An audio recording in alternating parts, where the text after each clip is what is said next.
Robert, closer to truth is my passion, and for years we've been exploring cosmos, cosmology, consciousness, brain-mind, the nature of meaning. Is there a God? What about God? With some of the top thinkers in the world. But if I step back from that, there's a deeper question in terms of how do I know what I know? What is knowledge? What is a belief in something? And this is epistemology, which you focused in. So orient me to epistemology so I can know what I know. You're talking about epistemology as the theory of knowledge. I think it should be construed as the theory of knowledge and justification. Usually what you know, you're justified in believing, but there are exceptions, and maybe I'll mention one or two. In any case, in my view, philosophy should, when possible, defend common sense, correcting it where necessary. So I think I know a lot about my surroundings right now, perceptually. Seems to me I also remember how I got here, and I hope I remember times way before that. I'm sure you feel the same way. I think I know something about the future. Immediately, I'm going to raise a hand to give an illustration, but even the distant future. So how do we know? Well, knowledge is belief connected with the fact known in the right way. And philosophers spend a lot of time on what constitutes the right way.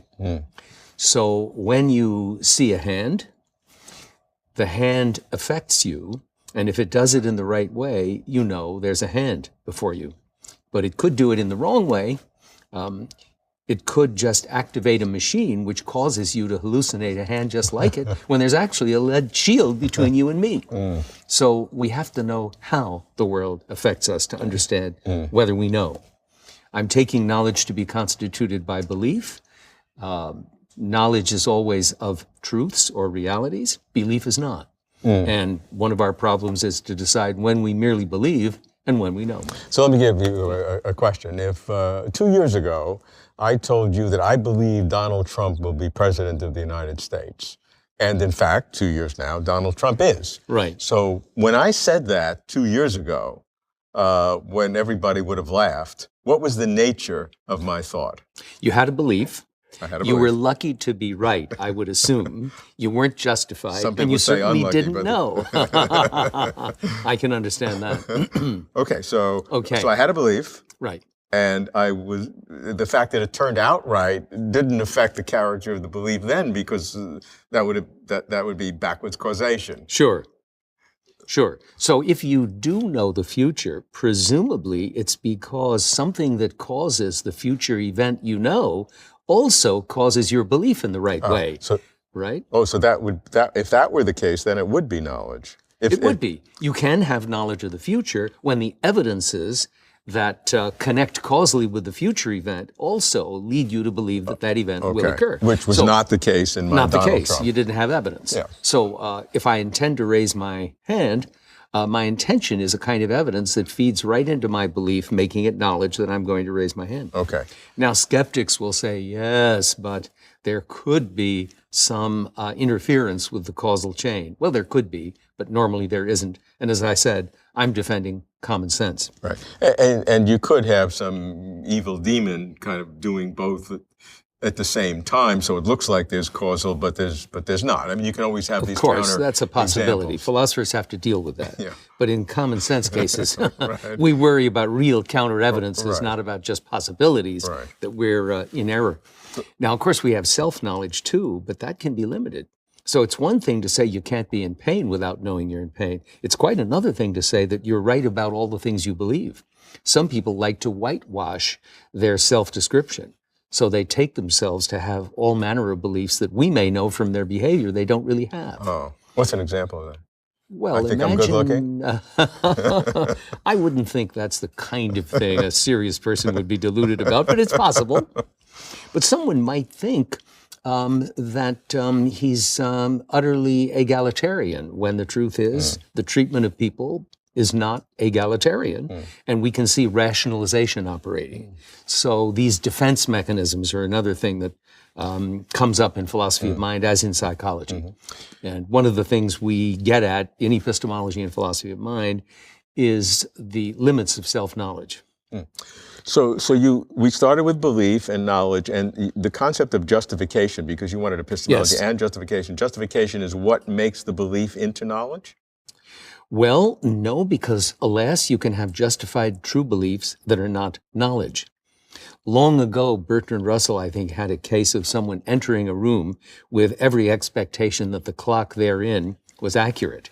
It happened to be noon, and the clock, which was stopped, happened to read noon. So the person had a justified true belief that it's noon based on that clock, but didn't know because the clock was stopped. Right. So how then do you define justification in this?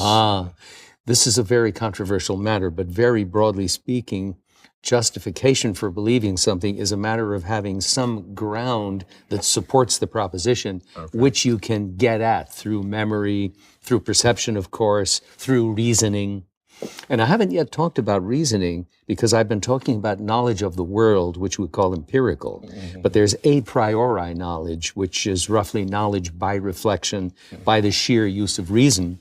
And a priori knowledge is what we have when we have logical knowledge, knowledge of pure mathematics, and on many views, including mine, basic moral principles. So there are people who think we don't have moral knowledge at all, others who think if we have it, it's going to be empirical. You can certainly make a case for that, and I think some is empirical, but basic moral principles, I think, can be known a priori. You have this concept of fallibilistic foundationalism. True. That sounds very complicated, but True. But that's a way of defining your understanding of epistemology. Explain that. Okay. The way we get to foundationalism is by noting that if you believe something, you can't believe it on the basis of a second thing, and then on the basis of a third, and then on the basis of a fourth ad infinitum. Infinite regress. Infinite regress. A circle would take you back to the beginning and would be vicious in certain ways. Right. And I've argued against the regressive account that you might have and the circularity account you might try to work out using considerations from psychology as well as epistemological considerations. But let me just say, when you believe there's a hand before you on the basis of seeing a hand, that's believing on the basis of experience, not on the basis of another belief. The skeptic can push you into saying, how do you know? Answering the question, how do you know there's a hand there? And you might say, well, I'm having this visual impression, and what else could explain it other than there being a hand there? It could be. Okay, but that's not how you started out. That's the position of retreat when the skeptic starts pushing you. The truth is, you knew, common sense anyway takes this view, on the basis of your visual experience. So get to foundation. But your visual experience is fallible. I mean, Okay, you could, that's the that key. may be what you were getting at. Yeah, exactly. So you need that foundation, but it's not some ultimate absolute perfection. Well, it doesn't guarantee that you're right, even if it's ultimate in the sense that it's as basic a kind of experience as you can have. Now, go to the ethical case for a minute. Where would there be a foundation there? Well, everybody agrees that if you're in pain, you've got a reason to change things, to get rid of the pain, to reduce the pain. And it doesn't take much to get people to agree that once you see that others are like you, you'll see that there's a reason not to cause them pain as well. So that's one of the ways we very naturally, through a kind of altruistic element in our nature, move from self-interest to altruism. I have a lot to say about that, but my thought is the idea that there is reason, objective reason not to cause pain and to eliminate pain, that idea does not seem to me to be merely empirical. Think about what pain is. Think about how it disempowers you, and you're going to see why there's a reason to avoid it and to reduce it. So avoiding pain is crucial for moral standards.